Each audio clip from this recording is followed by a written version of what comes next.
with, and then 12 years later they're not happy with it. You'll have to figure all of that out. But the fact is, he has been a fantastic Secretary of Labor. And Alex called me this morning and he wanted to see me. And I actually said, well, we have the press right out here, so perhaps you just want to say it to the press.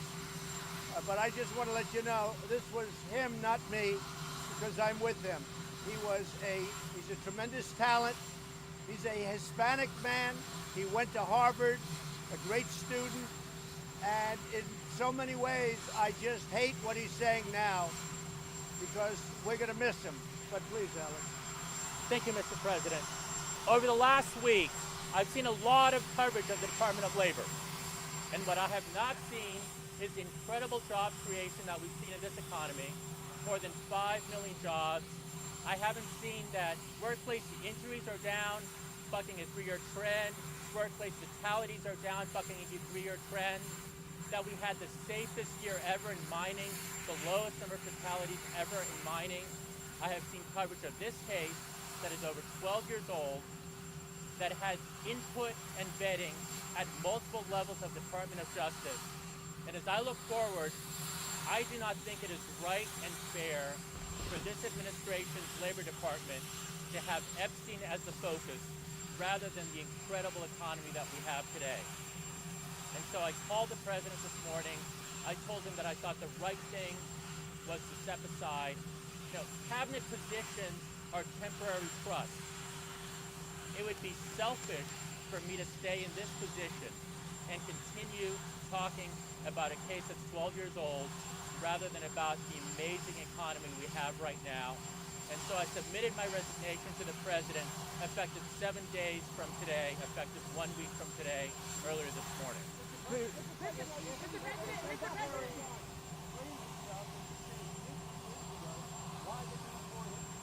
There is no need at all, as far as I'm concerned. I watched Alex yesterday. I thought Alex did a great job. And, you can always second guess people and you could say it should have been tougher. They do it with me all the time. I make a great deal with anybody. And then they say, like the Democrats, oh, it could have been better. I got $1.2 billion settlement fine from a company, from ZTE.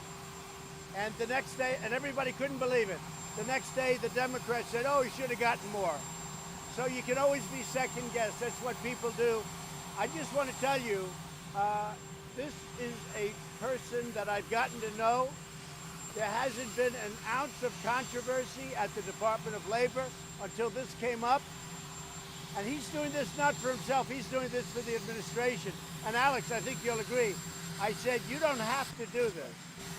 He doesn't have to do this. But you accepted the resignation, you accepted the president. I do, and we have, as everybody knows, we have Pat Pizzella, who right now is a deputy, and he'll be acting for a period of time. I think you know Pat. He's a good man, highly recommended by Alex, but Pat is going to be acting, and we've already informed him. Why did you accept his resignation? Mr. President, why did you accept his resignation? Why did you accept his resignation? Yes, and I did have a falling out a long time ago. The reason doesn't make any difference, frankly, but I haven't spoken to him in probably 15 years or more. I wasn't a big fan of Jeffrey Epstein, that I can tell you. And now if you look, the remnants hurt this man, and I hate to see it happen. I will say this, and I say it again, and I say it loud and clear. Alex Acosta was a great Secretary of Labor. What he's done with plans, and you see the plans coming one after another. You're just about done with the 401k, and that happened. Things that nobody would even think of. So it's very sad, but at the same time, he wants to focus to be on accomplishments, not on what you're talking about. Mr. President,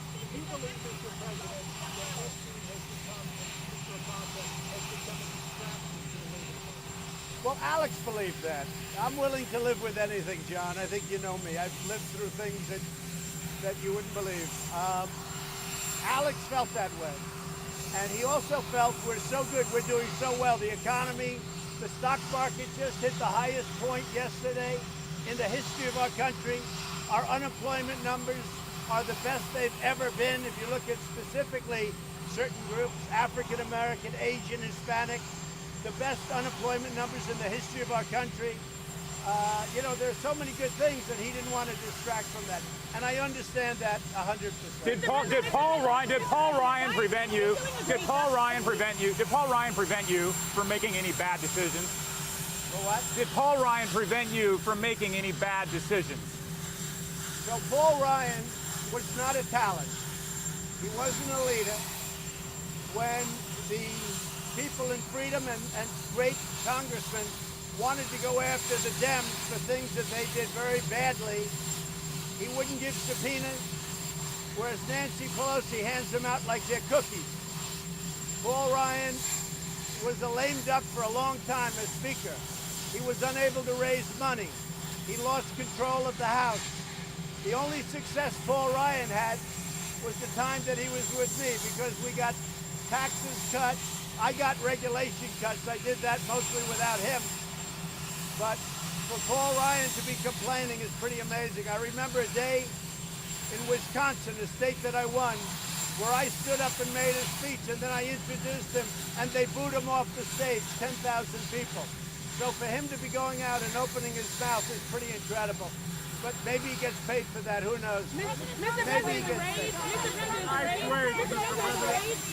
President, are you putting law enforcement at risk by having these raids? Is the public at risk now that everyone knows that the raids are coming? So people come into our country illegally. We're taking them out legally. Very simple. It's not something I like doing, but people have come into our country illegally. We're focused on criminals. We're focused on, if you look at MS-13, but when people come into our country, we take those people out, and we take them out very legally. They all have papers, But is law and it's a enforcement at process, and I have an obligation to do it. They came in illegally, they go out legally. What the Democrats should be doing now is they should be changing the loopholes. They should be changing asylum. I've been talking to you about this for a long time. They should be changing asylum. There's so many things. Now, let me give you the good news. Mexico has done an outstanding job so far. If you look at the border, it's down now 30%, and that's only 1 week inclusive where they've gotten it together. The June numbers just came out. It's down. It looks like it's going to end up being a little bit above 30% down. It's going to be down more and more. They have 21,000, and I say 21,000 Mexican soldiers on the borders, both their southern border and our southern border. And we really have it in control. The problem is we have a big problem. The laws are so bad. The Democrats have to help us fix the immigration laws. But even with that, because of the job that Mexico's doing, and yes, they maybe did it because of tariffs, but they're doing a great job, and I appreciate it. Mr. President, law enforcement, though, is law enforcement at risk?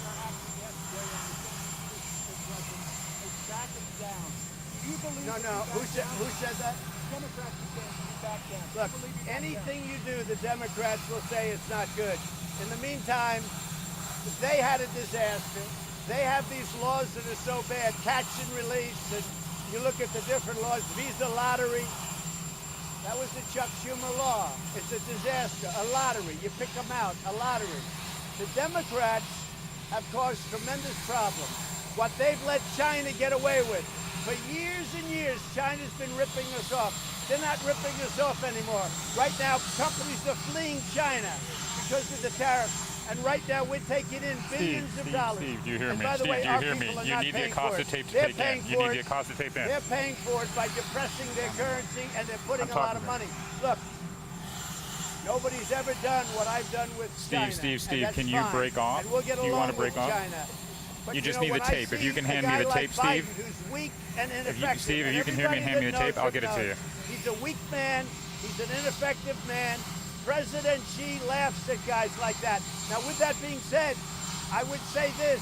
President Xi, Putin, all of these guys go to bed at night and they pray that Joe Biden or somebody like him becomes president so they can continue to rip off our country.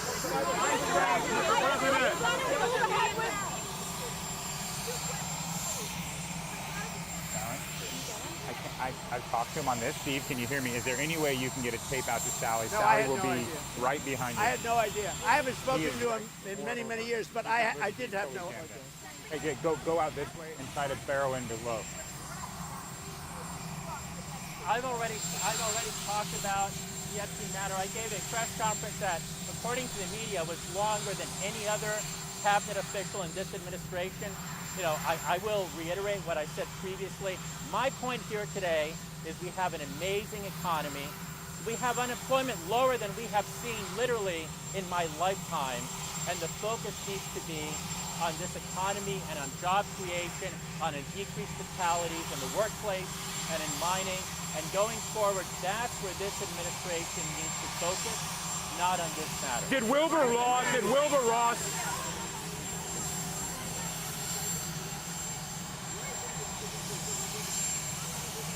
We are looking into it.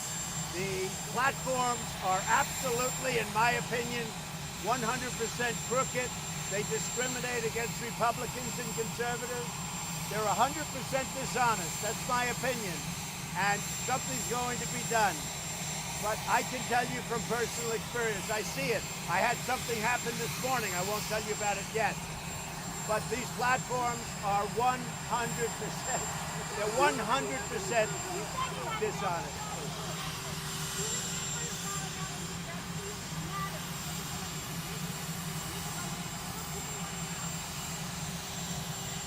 I was not a fan of Jeffrey Epstein, and you watched people yesterday saying that I threw him out of a club. I didn't want anything to do with him. That was many, many years ago. It shows you one thing, that I have good taste, okay?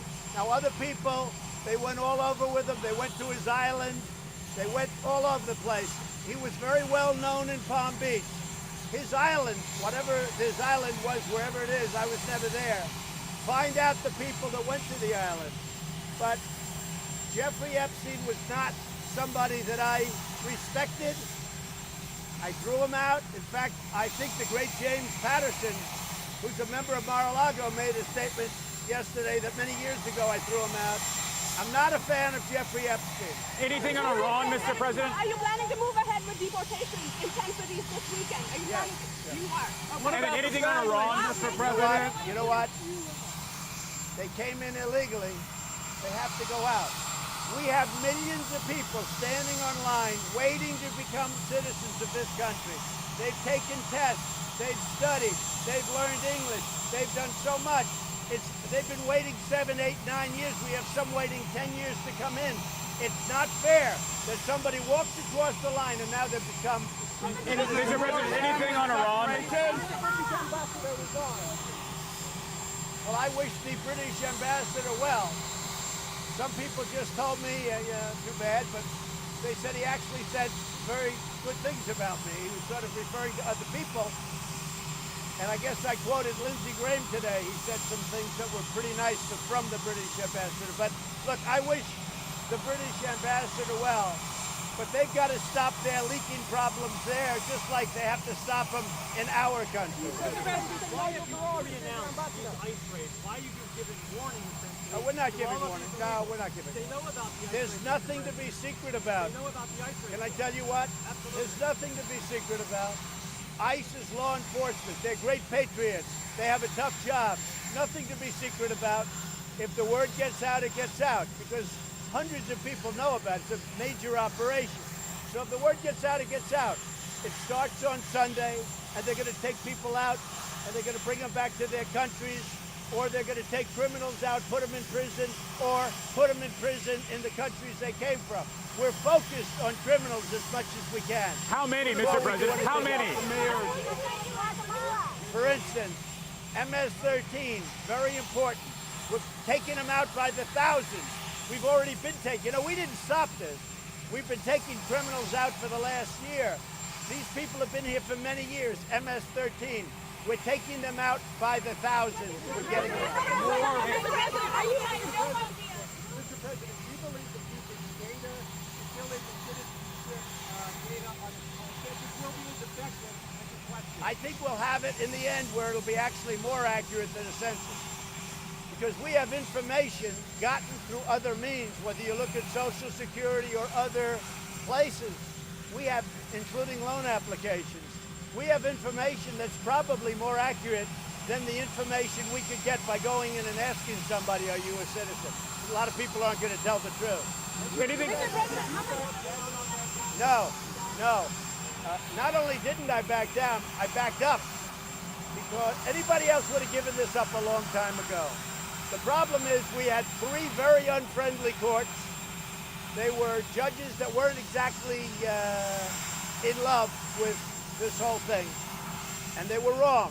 But it would have taken a long time to get through those courts. You understand that better than anybody, John. Would have taken a long time back up to the Supreme Court. So I asked, is there another way? And somebody said there's a way that might be better. It might be more accurate. They explained it. I said, then what are we wasting time? We're going to be in court for the next 2 years. What are we wasting time for? In the meantime, we have to, by law, have the printing done. So the printing has started, and we're already finding out who the citizens are and who they're not. And I think more accurately. So when I heard this, I said, I think that's actually better. I think what we're doing is actually better. And only the fake news, which there's Did plenty. Wilbur Ross let you down? Did Wilbur Ross let you down, Mr. President? he Did didn't. Wilbur Ross let you down? How many people are you targeting during the race? And again, are you worried at all about law enforcement putting them at risk because everybody knows about the race? These are great professionals. These are people that have done this for a long time. We're really looking for criminals as much as we can. We're trying to find the criminal population, which has been coming into this country over the last 10 years. We know who they are too. We've been taking them out by the thousands, specifically gang members from MS-13 and other gangs. We've been taking them out by the thousands. So we are really specifically looking for bad players, but we're also looking for people that came into our country, not through a process. They just walked over a line. They have to leave. The mayors don't want the ICE raid. The mayors don't want the ICE raid, Some Mr. do. President. No. The mayors in sanctuary cities, like a mayor like de Blasio, who's probably the worst mayor in the country, from New York, I don't even know what his attitude is. Nobody does, because he doesn't work very hard. Nobody knows what the hell he does. But a guy like de Blasio probably wouldn't want the raid. But many mayors do. Most mayors do. You know why? They don't want to have crimes in their cities or states. What do you think about Christine Lagarde? What do you think about Christine Lagarde running? Military families. What about military families? Will you reserve the administration going to reconsider ending the parole and policy place for military families and provide So nobody has treated the military better than President Trump. Nobody. Nobody's even come close. And you see that with budgets, you see that with the pay increases, and you see that with medical. But you know where you see it more than any place is with the vets. Because the vets now have choice. They never had choice before. For 40, wait. For 44 years, wait. For 44 years, we are looking at that. For 44 years, they've tried to get veterans' choice. I got it. Nobody else could have got it.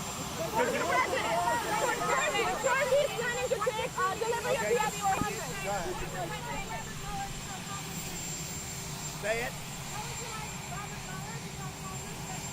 Well, I think how many bites at the apple do you get? We've gone through 500 witnesses, 2,500 subpoenas. I've let them interview my lawyers. I've let them in because I had nothing to do with Russia. Now that's come out. There was no collusion. But how many people and how many times, and this has been going on for 2.5 years. Rush Limbaugh said there's nobody else in the world that he knows that could have taken it. And on top of taking it, I've been a great president. I've done more, listen, I've done more in 2.5 years than any other president. Nobody's even close, including, we just said, Veterans' Choice and all of the other things I've got. But for 2.5 years, so now they have Mueller go make a speech. That goes. Now they want to have him again. They want to go it again and again and again because they want to hurt the president for the election. Because I see what I'm running against. You got sleepy Joe Biden. He doesn't have the energy to be president.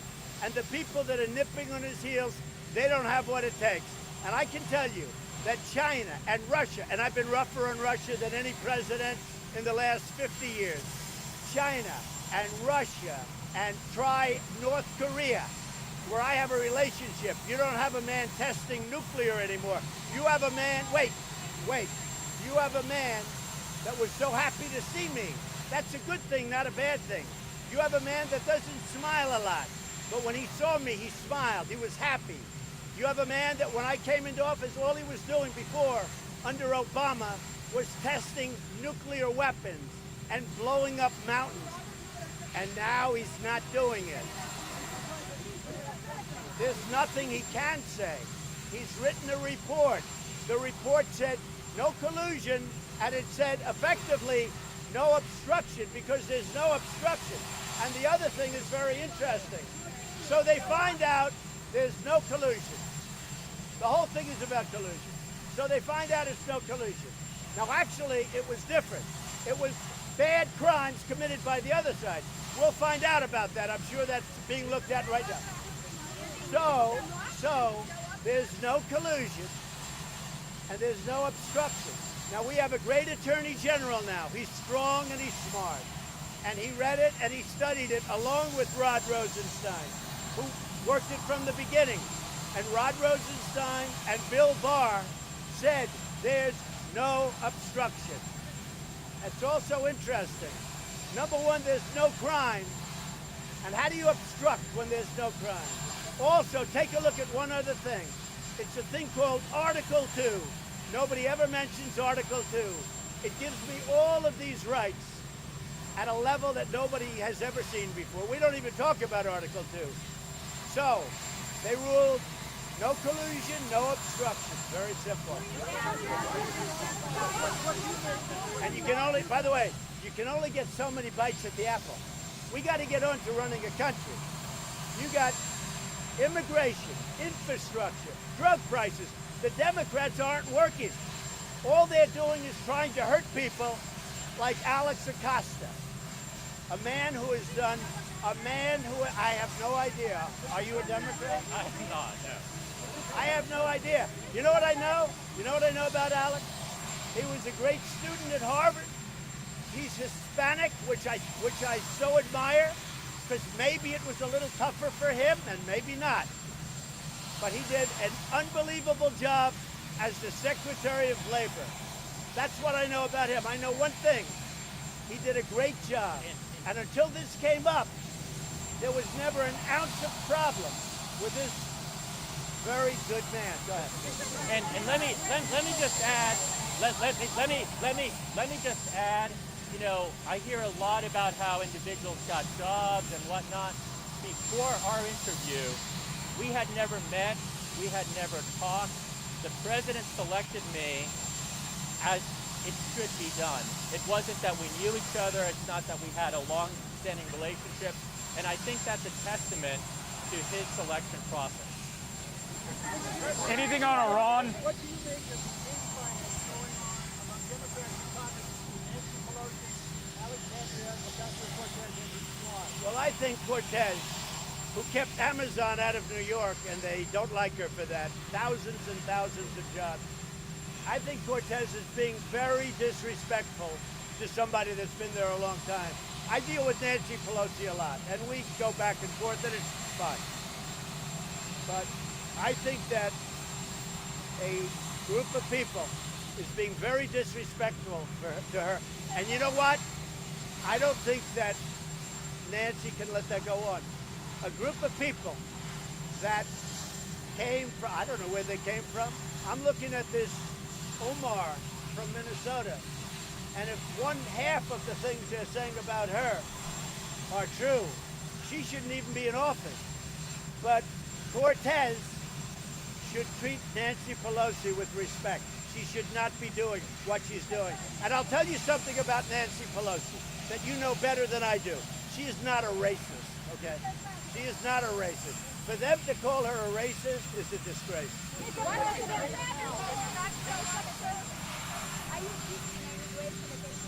Yeah, and very importantly, today,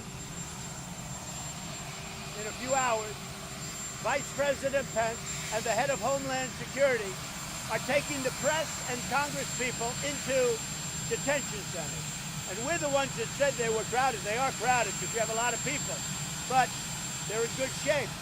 And the reason is because the fake news New York Times wrote phony stories.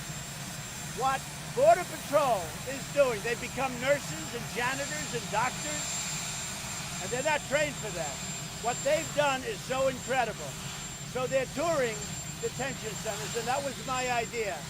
Because I read a phony story in the New York Times today, or the other day, about the detention centers, about the conditions. And I had people calling me up at the highest levels from Border Patrol and ICE, almost crying about that phony story. And they never saw anything. They have phony sources. They don't even have sources. They write whatever they want. The New York Times is a very dishonest newspaper. They write what they want. And what they do is a tremendous disservice to this country.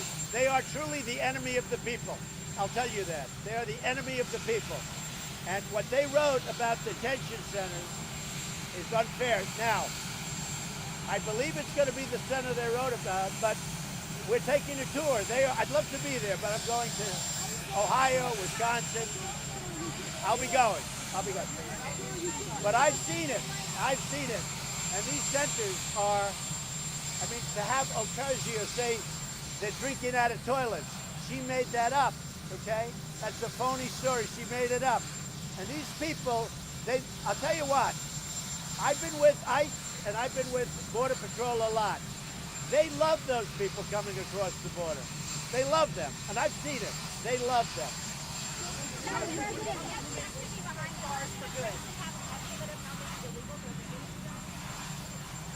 So one of the reasons the Democrats don't want to have a census is because the number of people in the United States for many years, for years you've heard 11 million. It's far greater than that. But we'll find out, because I'm going to do something much more accurate than the way we did it in the census would never have been very accurate. What we're doing will be much more accurate. Anything on Iran, Mr. President? Anything on Iran? The wall is being built. The wall is being built. We had a couple of very good decisions. We had one bad decision. It's very tough. Again, Paul Ryan let us down. Paul Ryan was a terrible speaker. Frankly, he was a baby. He didn't know what the hell he was doing. The wall let us down. Now, in all fairness, the problem with when we had both houses, in the Senate, you need 60 votes. Well, we don't have 60 votes. We had 51 last time. Now we have 53 because we won during the 2018 election, which nobody wants to say. Just so you understand. So the wall is being built. We had one setback. We had one tremendous victory. And I had a tremendous victory that was very rarely covered by the press. 2 days ago, I won the emoluments case. That was the biggest case of them all.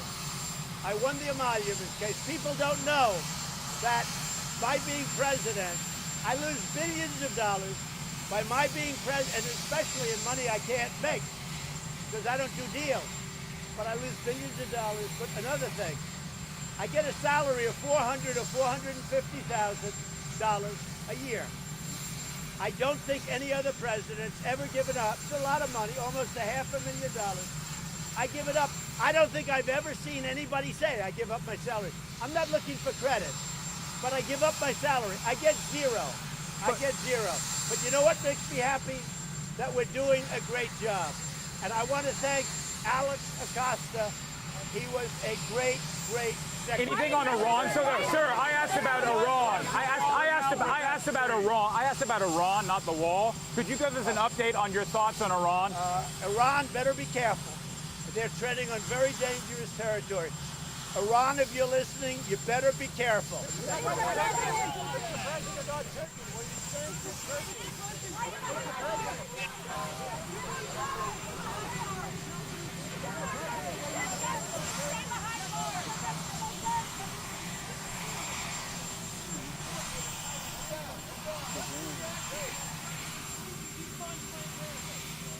Big win yesterday. We had some very big cases having to